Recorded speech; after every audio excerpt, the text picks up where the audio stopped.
नमस्कार, आप देख रहे हैं DS4। मैं हूं आपके साथ नफीसा। मोदी सरकार के दूसरे कार्यकाल का बजट सामने आ चुका है और बताया जा रहा है कि बजट बेहद शानदार है। पिटारा खुल चुका है, गरीबों के लिए बहुत कुछ सामने आ चुका है। कई योजनाओं को बढ़ा दिया गया, जैसे आवास योजना और जो राशन की योजना है वो हर घर तक अब पहुंचेगी। इस पे कई तरीके की चीजें सामने आई।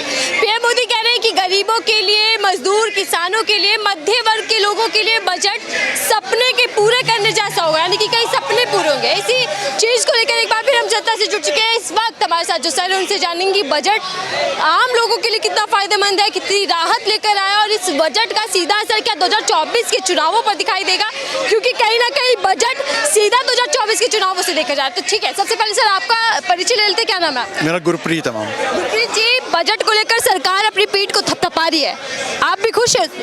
मैम बजट बिल्कुल वही एक्सपेक्टेड था कि कुछ नहीं हो सकता, क्योंकि सरकार को समझ में ही नहीं आ रही है हो क्या रहा है। जो मेरे को जितना मैंने बजट को अभी तक देखा है, एक बजट मैंने हेडलाइन पढ़ी आज न्यूज़ में कि 93% MSME को जो लोन दिया गया है वो वापस दिया जाएगा। अगर मैंने किसी बैंक से लोन लिया है तो बैंक को, अगर मैं पे नहीं कर रहा हूँ तो बैंक उनको देगी। ये सरकार को पता नहीं बहुत बड़ी गलतफहमी है कि MSME इसलिए ग्रो नहीं कर रहा है कि उनके पास पैसा नहीं है। ऐसा नहीं है।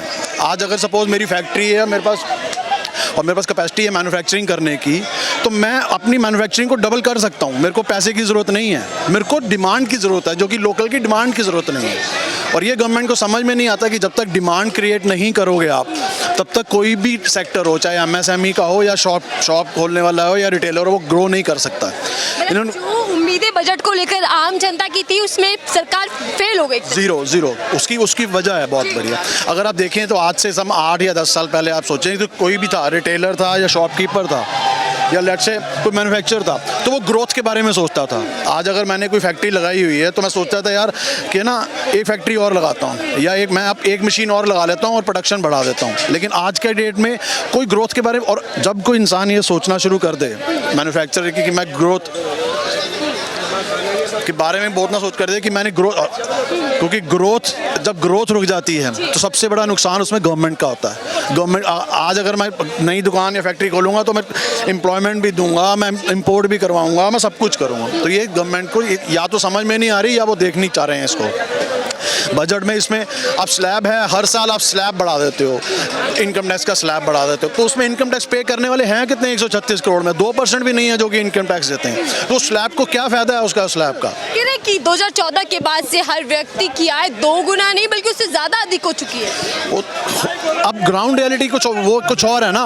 अब निकले एक बार सर्वे करने में, शॉपकीपर में करने गए, उसमें सर्वे आप करना चले, फिर आपको ग्राउंड रियलिटी पता लगेगी। बोलने को तो हम कुछ भी बोल सकते हैं। मेरा आधा खानदान मैन्युफैक्चरिंग में, फैक्ट्रियों वाला है, उनके पास जो वो सर्वाइविंग मोड पे है, वो सोच ही नहीं रहे हैं कुछ सर्वाइव करने के लिए। बच्चे हैं वो पढ़े लिखे, वो चाहते ही नहीं है कि फैक्ट्री करना, क्योंकि इतना वो सुबह से शाम तक क्या देखता है, कभी पोल्यूशन वाला देखेगा, कभी कोई टैक्स दे रहा है, कभी कोई टैक्स दे रहा है, वो टैक्सेस दे रहे हैं, बिजली और यही चीज़ें हैं उनको देखने के लिए। वो ग्रोथ देख ही नहीं रहा अपने फादर की या अपनी, तो वो कहाँ से करेगा उसमें काम? सपने पूरे होने वाले हैं अब तो गरीबों के, जो किसान वर्ग है, मध्य वर्ग के लोग हैं, उनके लिए एक अच्छा पिटारा खुल चुका है बजट के माध्यम से। मैम क्या आप कुछ एक तो पॉइंट तो बताओ। अब पार्ले जी पैकेट इतने से इतना होता जा रहा है, हर एक टूथपेस्ट ले लो, कुछ ले लो, MG कम करते जा रहे हैं। वो इससे नीचे वो रेट कम नहीं कर सकते, उनको वारा नहीं खाता, पड़ता नहीं, तो वो रेट कम। तो ये चीज़ें छोटी छोटी चीज़ें देखो ना आप। जब पार्ले जी की अपनी रिपोर्ट न्यूज़पेपर में मैंने पढ़ी है कि रूरल में उनके बिस्किट्स बहुत बिकते थे, और रूरल एरियाज़ में भी उनकी अगर बिस्किट की जो सेल है वो कम हो रही है, तो ये कहाँ से गरीबों का उद्धार कर देंगे या कहाँ पे वो कर देंगे? बहुत देश अब गौरवशाली भविष्य की नींव को रखने जा रहा है। राष्ट्रपति ने भी इस बात को कहा, वित्त मंत्री ने, और प्रधानमंत्री तो खुद कहते हैं कि अब हम तरक्की की ओर है, विकसित देश की ओर बढ़ रहे हैं। मैं तो कह रहा हूँ तरक्की की ओर हो तो हर कोई है, तो बोलेगा भी तरक्की को। लेकिन अब एक एवरेज होती है कि किस एवरेज से आप हर साल तरक्की कर रहे हो, वो एवरेज देखो ना आप। 136 करोड़ की आप जनता, आप कहते हो आज IMF ने बोला कि फास्टेस्ट ग्रोइंग है, तो फास्टेस्ट ग्रोइंग तो होगी क्योंकि 136 करोड़ की जनता है। लेकिन फास्टेस्ट ग्रोइंग में उसमें ये देखो कि एवरेज हर साल एवरेज कितनी आपकी बढ़ रही है। एवरेज आपकी बढ़ नहीं रही है, GDP नीचे, इन्फ्लेशन में आप सबसे नीचे, तो ये कैसे करोगे कि आप करोगे? ये एक वॉल्यूम को देख लेते हैं कि यार 136 करोड़ की है, तो ये वॉल्यूम है बहुत बड़ा, वॉल्यूम में तो बड़ा है ही, हम वो तो है ही, उसमें कोई दिक्कत 10वें नंबर से हम 5वें नंबर पर आ गए, सबसे बड़ी अर्थव्यवस्था बन चुके हैं। वही तो मैं कह रहा हूँ ना, सबसे बड़ी तो है ही, क्योंकि 136 करोड़ की तो वो रखी। अब करो, जैसे 2 करोड़ की जनता है, जैसे जर्मनी से करें, उससे करो, उनकी परसेंटेज कितनी है आपकी ग्रोथ की, परसेंटेज देखोगे ना आप, बड़ी तो है ही 136 करोड़ की, तो बड़ी तो सब कुछ रहेगा, हमारी कंजप्शन भी रहेगी और मैन्युफैक्चरिंग भी रहेगी। ये चीज़ पॉइंट्स देखने वाले हैं ना। गरीब कल्याण योजना के तहत लोगों को फायदा हो, इसलिए हम इसके लिए और बजट दे देते हैं, यानी कि सबको राशन मिले, 28 महीने तक मिले। उसकी भी देख लो, अभी मैंने पीछे ही राघव चड्ढा जी का वो देखा है, और मैं न्यूज़, और मैं पार्लियामेंट में फ्लोर में बोला उन्होंने कि 55,000 करोड़ रुपए था बजट इनका, गवर्नमेंट का। इस बार इन्होंने 85,000 करोड़ मांगा, उसमें से 35,000 करोड़ सिर्फ सब्सिडीज़ के लिए मांगा गवर्नमेंट से, कि हमें सब्सिडीज़ देनी है। तो आप गवर्नमेंट से, लोकल आदमी से ही पैसे लेके और लोकल को उसको वापस दे रहे हो, ये कहाँ की समझदारी है तुम्हारी? सब्सिडी के लिए आप पैसा कहाँ से आएगा गवर्नमेंट को? हमारे टैक्सेस से ही तो आएगा ना, उसी टैक्सेस से हमारा पैसा हमें वापस दे रहे हो, आप कह रहे हो कि हम वो देर ग्रोथ, ये कहाँ का वो बात है? इससे सवाल ये कि इस बजट पे सबकी निगाहें थी, क्योंकि 2024 नज़दीक है, ऐसे में जनता को क्या मिला और जनता इस बजट से खुश है, या फिर 2024 में इसी मुद्दों को लेकर चुनाव? मुद्दे तो क्या, ये चुनाव हो या कोई भी इलेक्शन हो, इलेक्शन तो मेन क्या होता है? बेरोजगारी और महंगाई, ये 3-4 पॉइंट्स ही तो हैं, और ये तीनों पॉइंट्स जो हैं ये बढ़ते जा रहे हैं।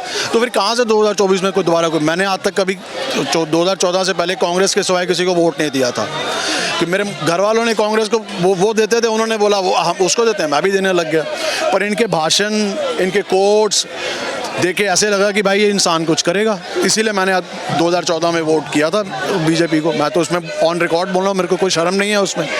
लेकिन आज भी मेरे को कोई ये थोड़ा ना कि मेरे को कोई ज़ाती वैर है बीजेपी से, ज़ाती, मेरे देश के लिए, मेरे लिए जो काम करेगा, मेरे को तो वही पीएम चाहिए ना। मोदी जी बन जाए, लेकिन ये करे तो नहीं नीचे इसमें।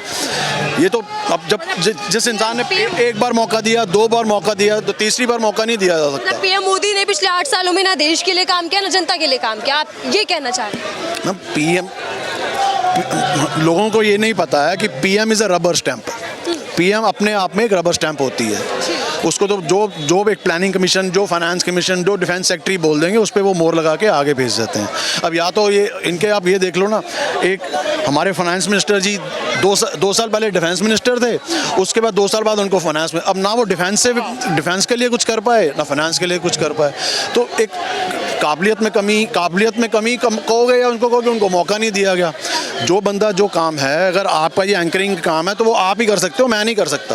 अब मेरे को उठा के आप कैमरामैन बना दोगे, फिर उसके बाद मेरे को आप स्पीकर बना दोगे, तो ऐसे काम होता नहीं है। हर एक का एक पूरी इट्सल्फ में एक जो कैबिनेट होती है वो गवर्नमेंट चलाती है। यहाँ पे तो 2 इंसान गवर्नमेंट चला रहे हैं, एक अमित शाह जी और एक वो जी, जो वो कहेंगे वही होगा, होता ही वही है, हो ही यही रहा है। लेकिन राष्ट्रपति ने भी कल फाइनेंस का ले लो, तो आरबीआई का हर 2 साल में इनका गवर्नर बदल जाता है। प्लानिंग कमीशन का आज तक पता ही नहीं है किसी को, सबको पता था कि कांग्रेस के टाइम पे मोन्टेक सिंह आलूवालिया होते थे प्लानिंग कमीशन। आज इनका प्लानिंग कमीशन का कौन है किसी को पता ही नहीं है। तो उसको एक फाइनेंस मिनिस्टर का पता है, एक डिफेंस मिनिस्टर का पता है, तीसरा किसी को, लोगों को पता ही नहीं है। मेरे को पॉलिटिक्स का शौक है, मेरे को सबका पता होता था। पी चिदम्बरम जी कौन थे, प्लानिंग कमीशनर मोन्टेक सिंह आलूवालिया था, फाइनेंस मिनिस्टर कौन था, डिफेंस मिनिस्टर कौन था, प्रणब मुखर्जी डिफेंस मिनिस्टर हुआ करते थे, सब कुछ। आज किसी को कुछ पता ही नहीं है, क्योंकि किसी को आगे आने नहीं देना है। तो सर, आपने कहा कि राजनीति में आपको इंटरेस्ट भी और आप परख भी अच्छी रखते हैं, तो सवाल ये कि 2024 की राजनीति आपको क्या दिखाई दे रही है कि इसके इर्द गिर्द घूमने वाली है? मुद्दों पर बात होगी या फिर से एजेंडे फिट कर दिए जाएंगे हर पार्टी और उसी पे चुनाव लड़ेगी? देखो, हर एक इलेक्शन हर पार्टी जीतने के लिए लड़ती है। ये पहला एक इलेक्शन है जो सिर्फ बीजेपी जीतने के लिए इलेक्शन लड़ रही है, और बाकी सारियाँ पार्टी बीजेपी को हराने के लिए कर रही हैं।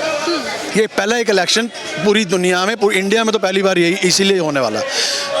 ऑपोजिशन का कोई पीएम आए या ना आए, वो मोदी जी नहीं आने देंगे। अब ना लोग आने देंगे, ना पॉलिटिकल पार्टीज आने देंगी। बहुत हो गया, इससे ज़्यादा बर्दाश्त नहीं है किसी नॉर्मल इंसान में।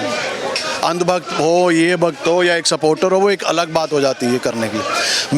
मेरे को अगर तुम 4-8 साल में मेरी 10% भी मेरे को अगर इंक्रीमेंट नहीं दे सके हो तो मैं ऐसी गवर्नमेंट को वोट नहीं करूँगा, और ऐसे लोगों को करना भी नहीं चाहिए। आप पार्टियों से परे हट के ये बात करो कि एक अगर किसी भी इंसान को जो कहता है कि अंधभक्त, जिसको हम आज की डेट में कहने लग गए हैं, उसको कहो कि आप 4 काम इटसेल्फ में करके एक कॉपी पेन से लेके बता दे कि पर्सनल क्या फ़ायदा हुआ। 370 चाइना वो नहीं, पर्सनल क्या फ़ायदा हुआ, अब वो एक भी नहीं लिख पाएगा। ये सच्चाई है। लेकिन कहते हैं कि बीजेपी का नारा सबका साथ, सबका विकास, सबका विश्वास, इस नारे ने लोगों को जोड़ा और विकास की ओर बढ़ाया। विकास, ये नारा, विकास कौन नहीं चाहता?